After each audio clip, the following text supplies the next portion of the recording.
SSLC കെമിസ്ട്രിയുടെ chapter 4 രണ്ട് പാർട്ടായിട്ടാണ് video ചെയ്തിരിക്കുന്നത്. ഇത് ഫസ്റ്റ് പാർട്ടാണ്. ഈ ചാപ്റ്ററിൽ നമ്മൾ പഠിക്കുന്നത് മെറ്റൽസിൻ്റെ പ്രൊഡക്ഷനെ കുറിച്ചാണ്, ലോഹങ്ങളുടെ നിർമ്മാണം. ടെക്സ്റ്റ് ബുക്കിനെ ബേസ് ചെയ്ത് തന്നെ നമുക്ക് പോയിൻ്റ് ബൈ പോയിൻ്റായി പഠിച്ചു പോകാം. നമ്മൾ തേർഡ് ചാപ്റ്ററിൽ റിയാക്ടിവിറ്റി സീരീസ് പഠിച്ചതാണ്. റിയാക്ടിവിറ്റി കൂടിയ മെറ്റൽസ് മറ്റ് എലമെൻസുമായിട്ട് റിയാക്ട് ചെയ്ത് പെട്ടെന്ന് കോമ്പൗണ്ട്സ് ക്രിയേറ്റ് ചെയ്യും. അതൊക്കെ നമ്മൾ പഠിച്ചതാണ്. അപ്പോൾ റിയാക്ടിവിറ്റി കൂടിയ മെറ്റൽസിനെ നേറ്റീവ് സ്റ്റേറ്റിൽ നമുക്ക് കണ്ടെത്താൻ വളരെ ബുദ്ധിമുട്ടാണ്. ഇനി നമുക്ക് ടെക്സ്റ്റ് ബുക്കിലെ പോയിൻറ്റ്സ് വായിക്കാം. The chemically reactive metals are found in the combined state, while the relatively unreactive metals as platinum, gold, etc. are found in the native state in the Earth's crust. The metallic compounds generally seen in the Earth's crust are called minerals. Minerals എന്നുള്ളതിന് മലയാളത്തിൽ ധാതുക്കൾ എന്നാണ് പറയുന്നത്. അതായത് reactivity കൂടിയ metals എല്ലാം compounds ആയിട്ട് മാത്രമാണ് എക്സിസ്റ്റ് ചെയ്യുന്നത്. എല്ലാ മെറ്റാലിക് കോമ്പൗണ്ട്സിനും നമ്മൾ എന്ത് പറയും? മിനറൽസ് എന്ന് പറയും. എല്ലാ മെറ്റാലിക് കോമ്പൗണ്ട്സും മിനറൽസ് ആണ്. അതായത് ഒരേ മെറ്റൽ തന്നെ പല പല എലമെൻസുമായിട്ട് പല രീതിയിൽ റിയാക്ട് ചെയ്ത് പല പല കോമ്പൗണ്ട്സ് ഉണ്ടാകുന്നുണ്ട്. ഈ കോമ്പൗണ്ട്സിനെ എല്ലാം നമുക്ക് മിനറൽസ് എന്ന് പറയാൻ പറ്റും. ഇവിടെ നെക്സ്റ്റ് ലൈൻ നമുക്ക് വായിച്ചു നോക്കാം. There could be many minerals having the same metal. For example, bauxite, cryolite, clay, etc. are some of the minerals of aluminium. ഈ പറഞ്ഞ മിനറൽസിൻ്റെ എല്ലാം കെമിക്കൽ ഫോർമുല അവിടെ തന്നിട്ടുണ്ട്. ബോക്സൈറ്റ് എന്ന് പറയുന്നത് Al2O3 2H2O, ക്രയോലൈറ്റ് എന്ന് പറയുന്നത് Na3Al(F6). അതുപോലെ ക്ലേ എന്ന് പറയുന്നത് Al2O3 2SiO2 2H2O. ഈ എല്ലാ കോമ്പൗണ്ട്സിലും നമുക്ക് ശ്രദ്ധിച്ച് നോക്കിയാൽ മനസ്സിലാവും എല്ലാത്തിലും അലുമിനിയം ഉണ്ട്. So all these compounds R minerals having aluminium. മനസ്സിലായല്ലോ? ഇനി ലാസ്റ്റ് സെൻറ്റൻസ് എന്താ പറയുന്നത്? However all these minerals cannot be used for the extraction of metals. അതായത് ഒരേ മെറ്റലിന് തന്നെ പല പല കോമ്പൗണ്ട്സ് ഉണ്ടെങ്കിലും ഈ എല്ലാ കോമ്പൗണ്ട്സിൽ നിന്നും നമുക്ക് ആ മെറ്റലിനെ എക്സ്ട്രാക്ട് ചെയ്തെടുക്കാൻ പറ്റുന്നില്ല. മനസ്സിലായല്ലോ? ഒരുപാട് കോമ്പൗണ്ട്സ് ഒരേ മെറ്റലിന് പോസിബിൾ ആണ്. ബട്ട് ഈ എല്ലാ കോമ്പൗണ്ട്സിൽ നിന്നും, അതായത് എല്ലാ മിനറൽസിൽ നിന്നും നമ്മൾ അതിനകത്തുള്ള മെറ്റൽസിനെ എക്സ്ട്രാക്ട് ചെയ്തെടുക്കുന്നില്ല. ഇനി അതിൻ്റെ കാരണമാണ് ഇവിടെ പറയുന്നത്. What are the characteristics possessed by minerals that are used for the extraction of metals.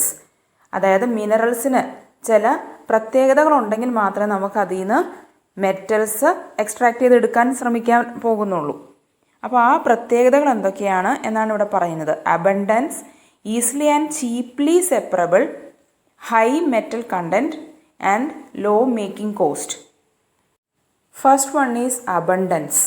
സുലഭമായിരിക്കണം. അതായത് നമ്മൾ ഏത് മിനറലിൽ നിന്നാണോ ഒരു മെറ്റൽ എക്സ്ട്രാക്ട് ചെയ്യാൻ ഉദ്ദേശിക്കുന്നത് ആ മിനറൽ നമുക്ക് വളരെ എളുപ്പത്തിൽ അല്ലെങ്കിൽ വളരെ ലാവിഷായിട്ട് കിട്ടുന്ന ഒന്നായിരിക്കണം. ഇനി second point, easily and cheaply separable. അതായത് എളുപ്പത്തിലും ചെലവ് കുറഞ്ഞ രീതിയിലും ലോഹം വേർതിരിച്ചെടുക്കാൻ, ആ മിനറലിൽ നിന്ന് ലോഹം വേർതിരിച്ചെടുക്കാൻ എളുപ്പമായിരിക്കണം. Third point is high metal content. അതായത് നമ്മൾ ഏത് മിനറലിൽ നിന്നാണോ മെറ്റൽ വേർതിരിച്ചെടുക്കുന്നത് ആ മിനറലിനകത്ത് മെറ്റൽ കണ്ടൻറ്റ് വളരെ ഹൈ ആയിരിക്കണം. ഇനി last point is low making cost. ഈ പ്രോസസ്സിന്, അതായത് മിനറലിൽ നിന്നും മെറ്റൽ വേർതിരിച്ചെടുക്കുന്ന പ്രോസസ്സിന് വേണ്ടി നമ്മൾ ചിലവാക്കുന്ന പണം കുറവായിരിക്കണം. ഈ പ്രത്യേകതകളെല്ലാം മറ്റൊരു തരത്തിൽ പറഞ്ഞാൽ ഈ കണ്ടീഷൻസ് എല്ലാം അഗ്രി ചെയ്യുന്ന മിനറൽ ഏതാണോ അതിൽ നിന്നാണ് നമ്മൾ മെറ്റൽ എക്സ്ട്രാക്ട് ചെയ്തെടുക്കുകയുള്ളൂ. അതായത് ഒരു മെറ്റലിന് തന്നെ ഒരുപാട് കോമ്പൗണ്ട്സ് അഥവാ മിനറൽസ് പോസിബിൾ ആണെങ്കിലും വളരെ എളുപ്പത്തിൽ ചിലവ് കുറഞ്ഞ രീതിയിലൊക്കെ നമുക്ക് ഏത് കോമ്പൗണ്ടിൽ നിന്നാണോ മെറ്റൽ എടുക്കാൻ പറ്റുന്നത് ആ കോമ്പൗണ്ട് അല്ലെങ്കിൽ ആ മിനറൽ മാത്രമാണ് നമ്മൾ ചൂസ് ചെയ്യാറുള്ളൂ ഫോർ മെറ്റൽ പ്രൊഡക്ഷൻ. അങ്ങനെ മെറ്റൽ പ്രൊഡക്ഷന് വേണ്ടി നമ്മൾ ചൂസ് ചെയ്യുന്ന കോമ്പൗണ്ട് അഥവാ മിനറൽ, അതിന് പറയുന്ന പേരാണ് ഓർ. അതിൻ്റെ ഡെഫിനിഷൻ വായിക്കാം. A mineral from which a metal is economically easily and quickly extracted is called the ore of the metal. ഇപ്പോൾ നമ്മളിതിന് തൊട്ട് മുൻപ് പഠിച്ചായിരുന്നു അലുമിനിയത്തിൻ്റെ പല പല മിനറൽസ് പോസിബിൾ ആണ്, അവൈലബിൾ ആണ് എന്ന്. ബട്ട് എമംഗ് ദാറ്റ് അവരുടെ ഇടയിൽ നിന്ന് ബോക്സൈറ്റിന് മാത്രമേ എന്ത് ചെയ്യാൻ പറ്റുന്നുള്ളൂ? എക്കണോമിക്കലി ഈസിലി ആൻഡ് ക്വിക്ക്ലി നമുക്ക് അലുമിനിയം എക്സ്ട്രാക്ട് ചെയ്തെടുക്കാൻ പറ്റുന്നത് ബോക്സൈറ്റിൽ നിന്നാണ്. അതുകൊണ്ട് അലുമിനിയത്തിന് നമ്മൾ കണ്ട ആ 3 മിനറൽസ് പോസിബിൾ ആണെങ്കിൽ പോലും bauxite is the ore of aluminium. മനസ്സിലായോ? ബോക്സൈറ്റിൽ നിന്നാണ് നമുക്ക് economically easily and quickly aluminium extract ചെയ്യാൻ പറ്റുന്നുള്ളൂ. അതുകൊണ്ടാണ് ബോക്സൈറ്റ് ഓർ ആവുന്നത്. ബാക്കിയെല്ലാം മിനറൽസ് മാത്രമാണ്.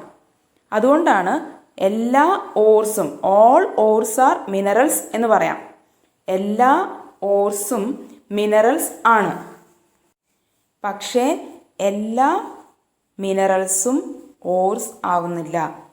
മിനറൽസ് പല പല രീതിയിൽ നമുക്ക് അവൈലബിൾ ആണ്. അതിൽ നിന്ന് നമ്മൾ ചൂസ് ചെയ്യുകയാണ് ചെയ്യുന്നത്. From which we can produce A metal economically easily and quickly. ഈ 3 കണ്ടീഷൻസും മീറ്റ് ചെയ്യുന്ന മിനറൽ മാത്രമാണ് ഓർ ആയി നമ്മൾ കൺസിഡർ ചെയ്യുള്ളൂ. ഇനി നമുക്ക് ടെക്സ്റ്റ് ബുക്കിൽ തന്നിട്ടുള്ള ടേബിൾ 4.1 ആണിത്. അത് നോക്കാം. പല പല മെറ്റൽസ്, ഇവിടെ അലുമിനിയം, അയൺ, കോപ്പർ, സിങ്ക്, ഈ 4 മെറ്റൽസിൻ്റെയും ഓർസും അതിൻ്റെ കെമിക്കൽ ഫോർമുലയാണ് തന്നിരിക്കുന്നത്. അലുമിനിയത്തിൻ്റെ or bauxite Al2O3 2H2O. അയണിന് 2 ores ഉണ്ട്, ഹീമറ്റൈറ്റ് ആൻഡ് മാഗ്നറ്റൈറ്റ്. ആ 2 ഓർസിൻ്റെയും കെമിക്കൽ ഫോർമുല അവിടെ തന്നിട്ടുണ്ട്. Fe2O3 ആണ് ഹീമറ്റൈറ്റ്, അതുപോലെ Fe3O4 മാഗ്നറ്റൈറ്റ്. ഇനി കോപ്പറിൻ്റെ ഓർസാണ് copper pyrites and cuprite. Copper pyrites എന്ന് പറയുന്നത് CuFeS2, ഒരു സൾഫൈഡാണത്. അതുപോലെ കുപ്രൈറ്റ് Cu2O. ഇത് രണ്ടുമാണ് കോപ്പറിൻ്റെ ഓർസ്. സിങ്ക് എന്ന മെറ്റലിനും 2 ഓർസ് ഉണ്ട്, zinc blende and calamine. Zinc blende എന്ന് പറയുന്നത് സൾഫൈഡാണ്, സിങ്ക് ZnS. അതുപോലെ കെലാമിൻ എന്ന് പറയുന്നത് ZnCO3 ആണ്. നമ്മളിപ്പോൾ മനസ്സിലാക്കി പഠിച്ച ഈ ഒരു ടേബിളിനെ ബേസ് ചെയ്ത് ടെക്സ്റ്റ് ബുക്കിൽ ചോദിച്ച ചില ക്വസ്റ്റ്യൻസ് ആണിത്. Which metals ore is calamine? Zinc ആണ്, നമ്മളത് പഠിച്ചതാണിപ്പോൾ. Which is the ore of aluminium? Bauxite ആണ്. Which metals have sulphide ores? കോപ്പറിനും സിങ്കിനും സൾഫൈഡ് ഓർസ് ഉണ്ടെന്ന് നമ്മളിപ്പോൾ തൊട്ട് മുമ്പ് പഠിച്ച ടേബിളിൽ ക്ലിയർ ആയിട്ട് മനസ്സിലാക്കിയതാണ്. കോപ്പറിനും സിങ്കിനും സൾഫൈഡ് ഫോമിലുള്ള ഓർസാണ് ഉപയോഗിക്കാം. ഇനി നമ്മൾ പഠിക്കാൻ പോകുന്നത് ഈ ഓറിൽ നിന്നെല്ലാം എങ്ങനെയാണ് മെറ്റലിനെ വേർതിരിച്ചെടുക്കുന്നത്, അതിൻ്റെ പ്രോസസ്സിനെ കുറിച്ചാണ് പഠിക്കാൻ പോകുന്നത്. ആ പ്രോസസ്സിന് പറയുന്ന പേരാണ് മെറ്റലർജി. ലോഹ നിഷ്കർഷണം എന്നാണ് മലയാളത്തിൽ പറയുന്നത്. നമുക്ക് ടെക്സ്റ്റ് ബുക്കിലെ ഈ പോയിന്റ്സ് ഒന്ന് വായിച്ചു നോക്കാം. Metallurgy involves all the processes leading to the separation of a pure metal from its ore. There are 3 important stages in metallurgy. 3 ഘട്ടങ്ങളായിട്ടാണ് ഈ മെറ്റലർജി പ്രോസസ്സ്. ആ 3 ഘട്ടങ്ങൾ, ആ 3 സ്റ്റെപ്സ് ആണ്, അല്ലെങ്കിൽ ആ 3 സ്റ്റേജസ് ആണ് ഇവിടെ കൊടുത്തിരിക്കുന്നത്. ഫസ്റ്റ് സ്റ്റേജ് എന്ന് പറയുന്നത് concentration of ഓർസ്. Second one extraction of metal from concentrated ore, and third step is refining of metals. ഇനി ഈ 3 സ്റ്റെപ്സും നമുക്ക് ഡീറ്റെയിൽഡ് ആയിട്ട് പഠിക്കാം. നമുക്ക് കിട്ടുന്ന ഓറിൽ നിന്ന് ആവശ്യമില്ലാത്ത സാധനങ്ങളെ ഒഴിവാക്കി കളയാം. വേറൊരു തരത്തിൽ പറഞ്ഞാൽ വേസ്റ്റ് മാറ്റിക്കളയുക, അല്ലെങ്കിൽ ഇമ്പ്യൂരിറ്റീസ് മാറ്റിക്കളയുക. ആ ഒരു പ്രോസസ്സിന് പറയുന്നതാണ് കോൺസെൻട്രേഷൻ ഓഫ് ഓർസ്. നമുക്ക് ഈ പോയിന്റ് ഒന്ന് വായിക്കാം. The process of removing the impurities or GAN from the ore obtained from the earth's crust is termed concentration of the ore. Depending on the nature of the ore and the impurities, there are different methods of concentration. നമുക്ക് കിട്ടുന്ന ഓറിൻ്റെ impurities മാറ്റാൻ വേണ്ടി 4 different methods, 4 different രീതികൾ നമുക്ക് പഠിക്കാനുണ്ട്. അതിൽ first one ആണ് levigation, second one ഫ്രോത്ത് flotation, third one magnetic separation and fourth one leaching. അതിൽ ഫസ്റ്റ് വണ്ണാണ് നമ്മളിപ്പം വായിക്കാൻ പോകുന്നത്, ലെവിഗേഷൻ. അതിൻ്റെ വേറൊരു പേരാണ് ഹൈഡ്രോളിക് വാഷിംഗ്. നമ്മൾ അരി കഴുകുമ്പോഴും ഒക്കെ ശ്രദ്ധിച്ചിട്ടുണ്ടാവും, അതിനകത്ത് അരിയേക്കാട്ടിലും കനം കുറഞ്ഞ വേസ്റ്റ് ആയിട്ടുള്ള സാധനങ്ങളെല്ലാം വെള്ളത്തിൽ പൊങ്ങി വരുന്നത് അല്ലേ. അതായത് വെള്ളം നമ്മൾ അരിയുടെ മുകളിലുള്ള വെള്ളം നമ്മൾ അങ്ങ് ഒഴുക്കി കളയുമ്പോൾ അതോടൊപ്പം വേസ്റ്റും പോകുന്നു. അത് നമ്മൾ കണ്ടിട്ടുള്ളതല്ലേ. അതേ രീതിയിൽ ഓർസിൽ നിന്നും ഇമ്പ്യൂരിറ്റീസ് നീക്കുന്ന ഒരു പരിപാടിയാണ് levigation or hydraulic washing. Hydraulic എന്ന് പറയുമ്പോൾ തന്നെ അത് വാട്ടറുമായിട്ട് ബന്ധപ്പെട്ടതാണ്, വെള്ളവുമായിട്ട് ബന്ധപ്പെട്ടതാണ്. ആ ഒരു പേരിൽ നിന്ന് നമുക്ക് ആ ഒരു പ്രോസസ്സ് ഓർത്തെടുക്കാം. ഇവിടെ അതിൻ്റെ ഫിഗർ 4.1 ക്ലിയർ ആയിട്ട് തന്നിട്ടുണ്ട്. വാട്ടറാണ് നമ്മൾ ഇഞ്ചെക്റ്റ് ചെയ്യുന്നത്. പൗഡേർഡ് ഓർ നമ്മൾ അതിലോട്ട് ഇട്ട് കൊടുക്കുന്നു. അപ്പോൾ എന്ത് സംഭവിക്കും? കോൺസെൻട്രേറ്റഡ് ഓറ് താഴെ കിടക്കും, അതേസമയം അതിലുള്ള വേസ്റ്റ് അഥവാ ഇമ്പ്യൂരിറ്റീസ് മുകളിലോട്ട് വരും. അപ്പോൾ ആ മുകൾ ഭാഗത്തുള്ള വെള്ളം കളയുന്നതിലൂടെ ആ ഇമ്പ്യൂരിറ്റീസ് നമുക്ക് കളയാൻ പറ്റും. ഈ ഒരു മെത്തേഡാണ് ലെവിഗേഷൻ. അത് നമുക്കൊന്ന് വായിക്കാം. When the impurities R lighter and the ore particles R heavier, the lighter impurities are removed by washing in a current of water. Example, concentration of oxide ores, concentration of the ores of gold. അപ്പോൾ ഈ രീതിയിൽ അരി കഴുകുന്ന ആ ഒരു കാര്യം ഒന്ന് ഓർത്താൽ മതി. ആ രീതിയിൽ നമുക്ക് ഇമ്പ്യൂരിറ്റീസ് മാറ്റുന്ന പ്രോസസ്സ്, അതിനാണ് പറയുന്നത് ലെവിഗേഷൻ. ഇനി ഇതിന് നേരെ തിരിച്ചുള്ളൊരു കണ്ടീഷനാണെങ്കിലോ, അതായത് ഇമ്പ്യൂരിറ്റീസിന് വെയിറ്റ് കൂടുതലാണ് അല്ലെങ്കിൽ ഹെവിയർ ആണ് ഇമ്പ്യൂരിറ്റീസ്, അതുപോലെ ഓർ പാർട്ടിക്കിൾസ് ഹെവിയർ അല്ല, ലൈറ്ററാണ്. ഇങ്ങനെയുള്ളൊരു കണ്ടീഷൻ വരുമ്പോഴാണ് നമ്മൾ ഫ്രോത്ത് ഫ്ലോട്ടേഷൻ എന്ന മെത്തേഡ് ചൂസ് ചെയ്യുന്നത്. ഈ ഫിഗറിൽ കാണിച്ചിരിക്കുന്നത് പോലെ റൊട്ടേറ്റിംഗ് പാഡിൽ യൂസ് ചെയ്ത് പൈൻ ഓയിലും വാട്ടറും യൂസ് ചെയ്ത് നമ്മൾ പതപ്പിക്കുകയാണ് ചെയ്യുന്നത്. അപ്പോൾ ഹെവി ആയിട്ടുള്ള ഇമ്പ്യൂരിറ്റീസ് താഴേക്കും ലൈറ്റായിട്ടുള്ള, അതായത് കനം കുറഞ്ഞ പാർട്ടിക്കിൾസ് ആയിട്ടുള്ള ഓർ പാർട്ടിക്കിൾസ് മുകളിലേക്കും വരുന്നു. അപ്പോൾ നമുക്ക് സെപ്പറേഷൻ സാധിക്കും. ടെക്സ്റ്റ് ബുക്കിലെ പോയിന്റ്സ് വായിക്കാം. This process is used when the impurities are heavier and the ore particles are lighter. Sulphide ores are usually concentrated by this method. ഇനി നമ്മൾ പഠിക്കാൻ പോകുന്നത് മൂന്നാമത്തെ രീതിയിലുള്ള കോൺസെൻട്രേഷൻ ഓഫ് ഫോഴ്സ് ആണ്. അതിന് മാഗ്നറ്റിക് സെപ്പറേഷൻ എന്നാണ് പറയുന്നത്.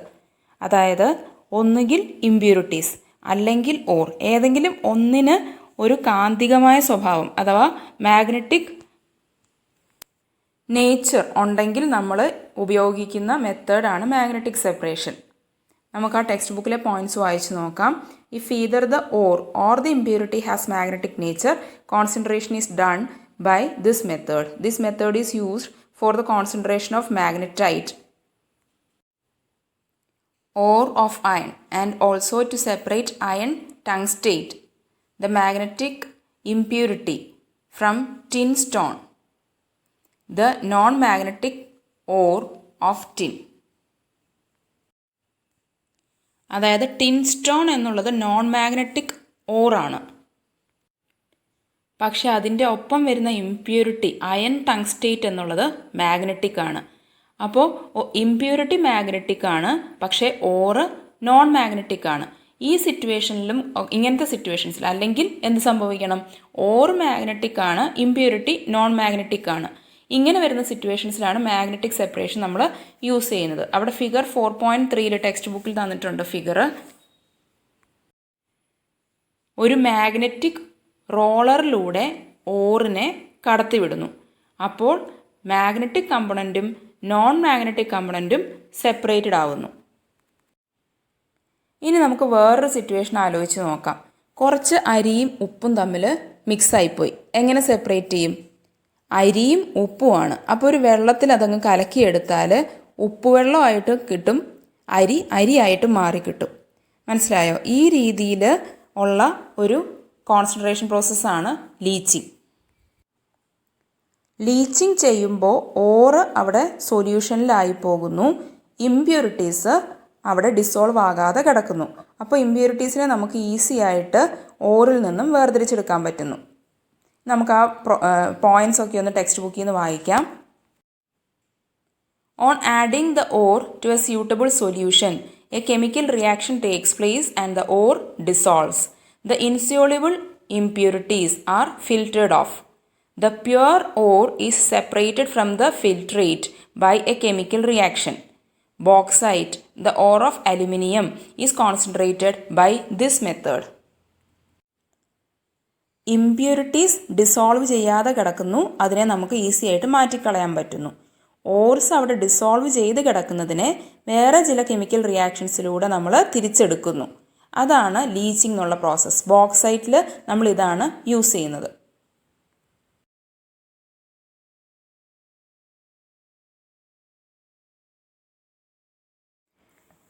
ഇനി നമുക്ക് ടെക്സ്റ്റ് ബുക്കിലെ ടേബിൾ 4.2 ഒന്ന് ഫില്ല് ചെയ്യാം. ഇവിടെ പ്രോപ്പർട്ടീസ് ഓഫ് ഓർസും അതുപോലെ പ്രോപ്പർട്ടി ഓഫ് ഇംപ്യൂരിറ്റീസും തന്നിട്ടുണ്ട്. അതിനെ ബേസ് ചെയ്ത് നമ്മൾ തീരുമാനിക്കണം ഏത് കോൺസെൻട്രേഷൻ മെത്തേഡാണ് യൂസ് ചെയ്യേണ്ടത് എന്നുള്ളത്. അപ്പോൾ ഫസ്റ്റ് വൺ തന്നിരിക്കുന്നത് ഓർ എന്ന് പറയുന്നത് ഹൈ ഡെൻസിറ്റി ആണെന്ന്, അതുപോലെ ഇംപ്യൂരിറ്റീസ് ലോ ഡെൻസിറ്റി ആണ്. അങ്ങനെയാണെങ്കിൽ നമ്മൾ ഏതാണ് യൂസ് ചെയ്യുക? ഹൈഡ്രോളിക് വാഷിംഗ് ആണ് യൂസ് ചെയ്യുക. സെക്കൻഡ് റോയിൽ തന്നിരിക്കുന്നത് ഓർ എന്ന് പറയുന്നത് magnetic in nature and impurities non magnetic in nature. അപ്പോൾ നമുക്ക് മാഗ്നറ്റിക് സെപ്പറേഷൻ യൂസ് ചെയ്യാൻ പറ്റും. ഇനി തേർഡ് ലൈനിൽ എന്താ തന്നിരിക്കുന്നത്? ഓർ എന്ന് പറയുന്നത് ലൈറ്റർ സൾഫൈഡ് ഓർസ് ആണ്, അതുപോലെ ഇംപ്യൂരിറ്റീസ് എന്ന് പറയുന്നത് ഹൈ ഡെൻസിറ്റി ആണ്. അപ്പോഴാണ് ഇംപ്യൂരിറ്റി താഴെ വരണം, അതുപോലെ ഓർ മുകളിലേക്ക് പൊങ്ങി വരണം എന്നുള്ള അവസ്ഥ. അപ്പോൾ നമ്മൾ ഫ്രോത്ത് ഫ്ലോട്ടിംഗ് ആണ് യൂസ് ചെയ്യുക. ഇനി അവസാനത്തെ ലൈനിൽ എന്താ തന്നിരിക്കുന്നത്? Aluminium ores that get dissolved in a solution but impurities are insoluble in the same solution. അപ്പോൾ നമ്മൾ ആ സൊല്യൂഷൻ യൂസ് ചെയ്യുകയാണെന്നുണ്ടെങ്കിൽ ഓർ അതിനകത്ത് ഡിസോൾവ്ഡ് ആയി കിട്ടും, പക്ഷേ ഇംപ്യൂരിറ്റീസ് എല്ലാം ഡിസോൾവ് ചെയ്യാതെ മാറി നിൽക്കും. അങ്ങനത്തെ സിറ്റുവേഷൻസിലാണ് ലീച്ചിങ് നമ്മൾ ഉപയോഗിക്കുന്നത്. ഇനി നമുക്ക് ടേബിൾ 4.3 ഫില്ല് ചെയ്യാം. ഇവിടെ ഓർസിൻ്റെ പേര് തന്നിട്ടുണ്ട്. ആ ഓരോ ഓറിനും നമ്മൾ യൂസ് ചെയ്യുന്ന കോൺസെൻട്രേഷൻ മെത്തേഡാണ് എഴുതേണ്ടത്. അപ്പോൾ നമ്മൾ മാഗ്നറ്റിക് സെപ്പറേഷൻ പഠിച്ചുകൊണ്ടിരുന്ന സമയത്ത് പറഞ്ഞതാണ് ടിൻസ്റ്റൺ അല്ലേ? ആ ടിൻസ്റ്റണിന് നമ്മളപ്പോൾ മാഗ്നറ്റിക് സെപ്പറേഷനാണ് യൂസ് ചെയ്യുന്നത്. അത് ഇതിനു മുമ്പ് എക്സ്പ്ലെയിൻ ചെയ്തതാണ്. പിന്നെ വരുന്നത് ബോക്സൈറ്റ് ആണ്. ബോക്സൈറ്റ് അലുമിനിയത്തിൻ്റെ ഓറാണ്. ഇതിന് തൊട്ട് മുൻപുള്ള ടേബിളിൽ നമ്മൾ ഫില്ല് ചെയ്തപ്പോൾ പറഞ്ഞായിരുന്നു അവിടെ ലീച്ചിങ് ആപ്ലിക്കബിൾ ആണ്. ഇനി അവസാനത്തെ ഓപ്ഷൻ തന്നിരിക്കുന്നത് സിങ്ക് ബ്ലെൻഡ് ആണ്. അവിടെ ഫ്രോത്ത് ഫ്ലോട്ടേഷനാണ് യൂസ് ചെയ്യാൻ പറ്റുന്ന മെത്തേഡ്. അങ്ങനെ നമ്മൾ മെറ്റലർജിയുടെ ഫസ്റ്റ് സ്റ്റേജ്, അതായത് കോൺസെൻട്രേഷൻ ഓഫ് ഓർസ് ഏതൊക്കെ രീതിയിൽ ചെയ്യാം എന്ന് മനസ്സിലാക്കി കഴിഞ്ഞു. ഇനി മെറ്റലർജിയുടെ സെക്കൻഡ് സ്റ്റേജ്, അതായത് extraction of metals from concentrated or എങ്ങനെയാണെന്ന് നോക്കാം. അതായത് ഓറിൽ നിന്നും ഇംപ്യൂരിറ്റീസ് എല്ലാം മാറ്റി നമ്മുടെ കയ്യിൽ ഓറ് മാത്രമായി കിട്ടി. ഇനി എന്ത് ചെയ്യണം എന്നുള്ളതാണ് ഇവിടെ പറയുന്നത്. എക്സ്ട്രാക്ഷൻ ഓഫ് മെറ്റൽസിന് 2 സ്റ്റേജസ് ആണുള്ളത്. First one conversion of the concentrated ore into its oxide and second one reduction of the oxide. ഓറിനെ ഓക്സൈഡ് ആക്കി മാറ്റാൻ എന്ത് ചെയ്താൽ മതി? അതിനെ ചൂടാക്കിയാൽ മതി അല്ലേ? പക്ഷെ ചൂടാക്കുമ്പോൾ എന്ത് ശ്രദ്ധിക്കണം? അത് ഉരുകിപ്പോകാതെ ശ്രദ്ധിക്കണം. അതായത് മെൽറ്റിംഗ് പോയിന്റിലും താഴെയുള്ളൊരു ടെമ്പറേച്ചറിൽ അതിനെ ചൂടാക്കുന്നു. അതാണ് ഓക്സിഡേഷനിൽ ചെയ്യുന്നത്. ഇത് 2 രീതിയിൽ ചെയ്യാം. ഒന്നുകിൽ വായുവിൻ്റെ അസാന്നിധ്യത്തിൽ ചെയ്യാം, അല്ലെങ്കിൽ in the presence of air. ഈ 2 രീതിയിലും നമുക്ക് എന്ത് ചെയ്യാം? ചൂടാക്കാം കോൺസെൻട്രേറ്റഡ് ഓറിനെ. അപ്പോൾ ഈ 2 രീതികൾക്കും കൊടുത്തിരിക്കുന്ന പേരുകളാണ് കാൽസിനേഷൻ ആൻഡ് റോസ്റ്റിംഗ്. അതായത് കാൽസിനേഷൻ എന്ന് പറയുമ്പോൾ കോൺസെൻട്രേറ്റഡ് ഓറിനെ നമ്മൾ ചൂടാക്കുന്നു below its melting point. But in the absence of air. അതുപോലെ റോസ്റ്റിംഗ് എന്ന് പറയുമ്പോഴും നമ്മൾ എന്ത് ചെയ്യുകയാണ്, കോൺസെൻട്രേറ്റഡ് ഓറിനെ ചൂടാക്കുകയാണ് below its melting point but in the presence of air.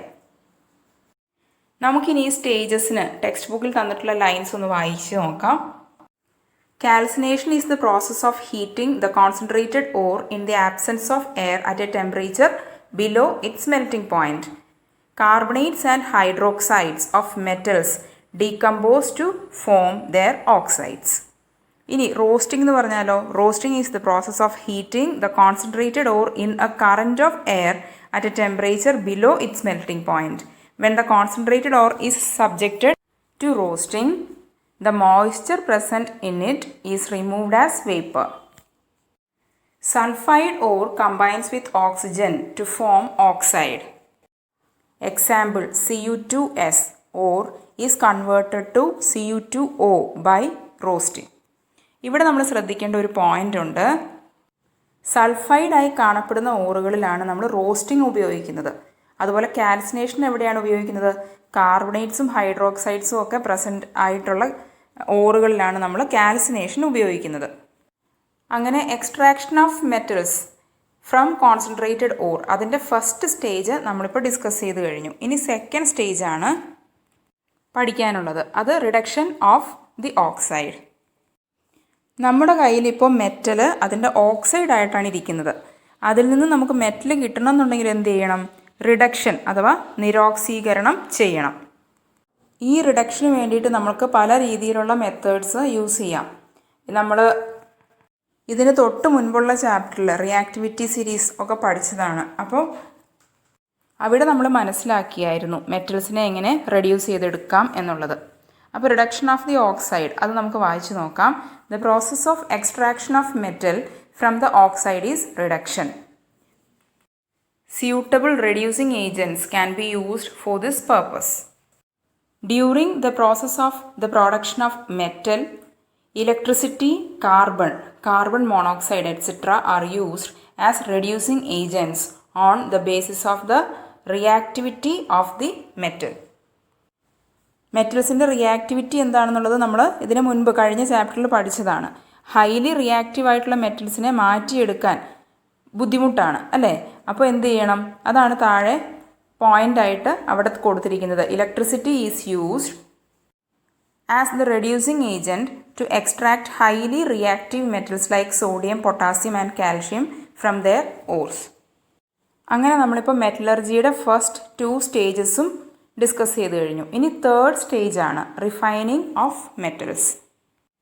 നമ്മുടെ കയ്യിലിപ്പോൾ കോൺസെൻട്രേറ്റഡ് കോറിൽ നിന്നും എക്സ്ട്രാക്റ്റ് ചെയ്തെടുത്ത മെറ്റലുണ്ട്. കോൺസെൻട്രേറ്റഡ് കോറിൽ നിന്നും എക്സ്ട്രാക്റ്റ് ചെയ്തെടുത്ത മെറ്റൽ, അതിൽ പോലും ഇംപ്യൂരിറ്റീസ് ഉണ്ടാവും. ആ ഇംപ്യൂരിറ്റീസിനെ മാറ്റുന്ന സ്റ്റേജാണ് റിഫൈനിങ് ഓഫ് മെറ്റൽസ് എന്ന് പറയുന്നത്. കോൺസെൻട്രേഷൻ മെത്തേഡ് നമ്മൾ തീരുമാനിക്കുന്ന അതേ രീതിയിൽ, അതായത് nature of the metal and nature of the impurities, ഇത് രണ്ടിനെയും ബേസ് ചെയ്തുകൊണ്ടാണ് നമ്മൾ റിഫൈനിങ് ഓഫ് മെറ്റൽസ് ഏത് മെത്തേഡ് യൂസ് ചെയ്യണം എന്ന് തീരുമാനിക്കുന്നത്. അപ്പോൾ റിഫൈനിങ് ഓഫ് മെറ്റൽസ് എന്താണെന്ന് ടെക്സ്റ്റ് ബുക്കിലെ പോയിന്റ്സ് ഒന്ന് വായിക്കാം. The metal obtain by reduction may contain other metals, metal oxides and small quantities of non metals as impurities. Refining of metals is the process of removal of these impurities to get the pure metal. Depending on the nature of metals and the impurities present in them, different methods are used for the refining of metals. Some methods are given below. ഇനി നമുക്ക് 3 methods refining of മെറ്റൽസിന് നമ്മൾ അവലംബിക്കുന്ന 3 methods ഏതൊക്കെയാണെന്ന് ഒന്ന് നോക്കാം. First മെത്തേഡായിട്ട് നമുക്ക് പഠിക്കാനുള്ളത് ലിക്വേഷൻ ആണ്. ലിക്വേഷൻ എപ്പോഴാണ് ഉപയോഗിക്കുന്നതെന്ന് വെച്ചാൽ നമ്മുടെ ഇംപ്യൂരിറ്റീസും ഉണ്ട് മെറ്റലും ഉണ്ട് അല്ലേ?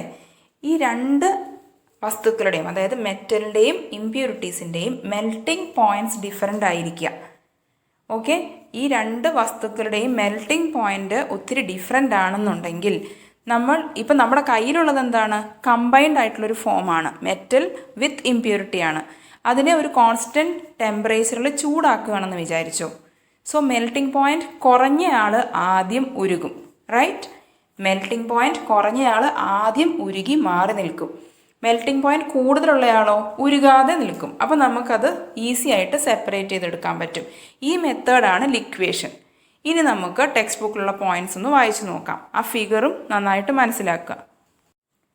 Law melting point metals like tin and lead may contain other high melting metals or metal oxides as impurities. On heating such metals on the inclined surface of a furnace, the pure metal melts and flows down, leaving the impurities behind. This process is termed liquation. ചൂടാക്കുന്ന ഫർണസിന് ഒരു ചരിഞ്ഞ പ്രതലമുണ്ടെങ്കിൽ എന്ത് സംഭവിക്കും? ആദ്യം ഉരുകുന്നത് ആരാണോ ആ സംഭവം താഴേക്ക് ഉരുകി ഒഴുകി വരും. അതാണ് ഇവിടെ യൂസ് ചെയ്യുന്നത്. ഇവിടെ പറഞ്ഞിരിക്കുന്നത് ലോ മെൽറ്റിംഗ് പോയിൻറ്റ് മെറ്റൽസിനാണ് ഇത് കൂടുതലും യൂസ് ചെയ്യുന്നത്. ടിന്നും ലെഡും ഒക്കെയാണ് എക്സാമ്പിൾസ്. ഇനി നമുക്ക് പഠിക്കാനുള്ള സെക്കൻഡ് മെത്തേഡാണ് ഡിസ്റ്റിലേഷൻ. അപ്പോൾ ഇതിന് മുൻപ് പഠിച്ചത് എന്തായിരുന്നു? ലിക്വേഷൻ. ലിക്വേഷൻ യൂസ് ചെയ്തിരുന്നത് എപ്പോഴാണ്? മെൽറ്റിംഗ് പോയിൻറ്റ്സ് ഡിഫറൻ്റ് ആയിട്ടിരിക്കുമ്പോൾ. ഓക്കെ. ഇനി ഡിസ്റ്റിലേഷൻ നമ്മൾ ഉപയോഗിക്കുന്നത് ബോയിലിംഗ് പോയിൻറ്റ്സ് ഡിഫറൻ്റ് ആയിട്ടിരിക്കുമ്പോൾ. Boiling point of the impurity is highly different from that of the metal. ഈ ഒരു സിറ്റുവേഷനിലാണ് നമ്മൾ ഡിസ്റ്റിലേഷൻ യൂസ് ചെയ്യുന്നത്. ബോയിലിംഗ് പോയിൻറ്റ് ഡിഫറൻ്റ് ആയിട്ടുള്ള രണ്ട് സംഭവങ്ങൾ ഒന്നിച്ചിരിക്കുന്നു. പക്ഷേ നമ്മളവയെ ഒരു കോൺസ്റ്റൻറ്റ് ടെമ്പറേച്ചറിൽ ചൂടാക്കുന്നു. അപ്പോൾ ഒരാൾ ബോയിൽ ചെയ്ത് വേപ്പർ സ്റ്റേറ്റിലോട്ട് മാറിപ്പോകുന്നു. മനസ്സിലായോ? ബോയിലിംഗ് പോയിൻറ്റ് ഡിഫറൻ്റ് ആയിട്ടുള്ള മെറ്റലിനെയും ഇംപ്യൂരിറ്റീസിനെയും നമ്മൾ ഒന്നിച്ച് ചൂടാക്കുമ്പോൾ ബോയിലിംഗ് പോയിൻറ്റ് കുറഞ്ഞിട്ടുള്ളത് ആരാണോ, ഇപ്പം ഫോർ എക്സാമ്പിൾ മെറ്റലിനാണ് ബോയിലിംഗ് പോയിൻറ്റ് കുറവ് എന്നുണ്ടെങ്കിൽ മെറ്റൽ ബോയിൽ ചെയ്ത് വേപ്പർ സ്റ്റേറ്റിലോട്ട് മാറുന്നു. സോ മെറ്റലും ഇംപ്യൂരിറ്റീസും തമ്മിൽ ഡിഫറൻഷ്യേറ്റ് ചെയ്തെടുക്കാൻ എളുപ്പം വരുന്നു. ഈ ഒരു മെത്തേഡാണ് ഡിസ്റ്റിലേഷൻ. നമുക്ക് ടെക്സ്റ്റ് ബുക്കിലെ പോയിൻറ്റ്സ് ഒന്ന് വായിക്കാം. This method is used for the refining of metals with low boiling points such as zinc, cadmium and mercury. When the impure metal is heated in a retort, the pure metal alone vaporizes. The vapors are condensed to get the pure metal. This method is termed as distillation. അപ്പോൾ vaporised ആയി പോകുന്ന മെറ്റലിനെ നമ്മൾ വീണ്ടും എന്ത് ചെയ്യുന്നു? Contents ചെയ്ത് മെറ്റലിനെ മാറ്റിയെടുക്കുന്നു. ഈ പ്രോസസ്സാണ് ഡിസ്റ്റിലേഷൻ എന്ന് പറയുന്നത്. ഇനി നമുക്ക് പഠിക്കാനുള്ള മൂന്നാമത്തെ മെത്തേഡാണ് ഇലക്ട്രോളിറ്റിക് റിഫൈനിങ്. നമ്മൾ ഇതിന് തൊട്ട് മുൻപുള്ള ചാപ്റ്ററിൽ ഇലക്ട്രോളിസിസ് പഠിച്ചിരുന്നു അല്ലേ? ഇലക്ട്രോളിസിസ് ആ ഒരു പ്രോസസ്സ് യൂസ് ചെയ്തുകൊണ്ട് മെറ്റലിനെയും ഇംപ്യൂരിറ്റീസിനെയും തമ്മിൽ മാറ്റിയെടുക്കാൻ സാധിക്കും. ഇവിടെ നമുക്ക് ആവശ്യമായിട്ടുള്ളത് വളരെ പ്യുവർ ആയിട്ടുള്ള മെറ്റൽ, അത് നെഗറ്റീവ് ഇലക്ട്രോഡാക്കി വയ്ക്കുന്നു. അതുപോലെ ഇംപ്യൂരിറ്റീസ് ഉള്ള മെറ്റൽ, നമ്മുടെ കയ്യിലുള്ള മെറ്റൽ, അത് പോസിറ്റീവ് ഇലക്ട്രോഡാക്കി വയ്ക്കുന്നു. എന്നിട്ട് ഇലക്ട്രോളിസിസ് നടത്തുമ്പോൾ നമ്മുടെ ഇംപ്യൂരിറ്റീസ് എല്ലാം മാറി ഒറിജിനൽ മെറ്റൽ മാത്രം നമുക്ക് എവിടെ കിട്ടും? നെഗറ്റീവ് ഇലക്ട്രോഡിൽ കിട്ടും. Electrolytic refining is the process of refining a metal by the electrolysis of a solution of the salt of that metal, using a small piece of pure metal as the negative electrode and the impure metal as the positive electrode. ഇവിടെ കോപ്പറിൻ്റെ കേസാണ് ഈ ഫിഗറിൽ text ബുക്കിൽ കാണിച്ചു തന്നിരിക്കുന്നത്. ഇവിടെ positive terminal of the battery എങ്ങോട്ടാണ് connect ചെയ്തിരിക്കുന്നത്? ഇംപ്യൂർ മെറ്റലിലോട്ടാണ് കണക്ട് ചെയ്തിരിക്കുന്നത്. അതുപോലെ negative terminal of the battery connect ചെയ്തിരിക്കുന്നത് പ്യുവർ കോപ്പറിലോട്ടാണ്, പ്യുവർ ആയിട്ടുള്ള മെറ്റൽ. ഇനി യൂസ് ചെയ്തിരിക്കുന്ന സൊല്യൂഷൻ എന്താണ്? Copper sulphate solution with H2SO4. അപ്പോൾ ഇവിടെ ഇലക്ട്രോളിസിസ് നടക്കുമ്പോൾ ഇംപ്യൂർ മെറ്റലിൽ നിന്നും കോപ്പർ എന്ത് സംഭവിക്കും? അത് നെഗറ്റീവ് ഇലക്ട്രോഡിൽ വന്ന് ഡെപ്പോസിറ്റഡ് ആകുന്നു. ഇലക്ട്രോളിസിസ് എന്താണ് എന്ന് മനസ്സിലാകാത്തവർ ഈ നമ്മുടെ കെമിസ്ട്രി SSLC കെമിസ്ട്രി എന്നുള്ള പ്ലേലിസ്റ്റിൽ ഇതിന് തൊട്ട് മുൻപുള്ള വീഡിയോ ഒന്ന് കാണുന്നത് നല്ലതാണ്. ഇതിന് തൊട്ട് മുൻപുള്ള ചാപ്റ്ററിൻ്റെ വീഡിയോസിന് ഞാനത് ഡിസ്ക്രൈബ് ചെയ്തിട്ടുണ്ട്. അപ്പോൾ ഇവിടെ ആനോഡ് ഏതാണ്? അങ്ങനെയാണ് ടേബിൾ 4.4 ഫില്ല് ചെയ്യേണ്ടത്. ആനോഡ് എന്ന് പറയുന്നത് positive terminal of the battery എവിടെയാണ് അറ്റാച്ച് ചെയ്തിരിക്കുന്നത് നോക്കുക. അത് ഇംപ്യൂർ കോപ്പറാണ്. അപ്പോൾ കാഥോഡ് എന്ന് പറയുന്നത് negative terminal of the battery attach ചെയ്തിരിക്കുന്നത് എങ്ങോട്ടാണ്? പ്യുവർ കോപ്പറിലോട്ടാണ്.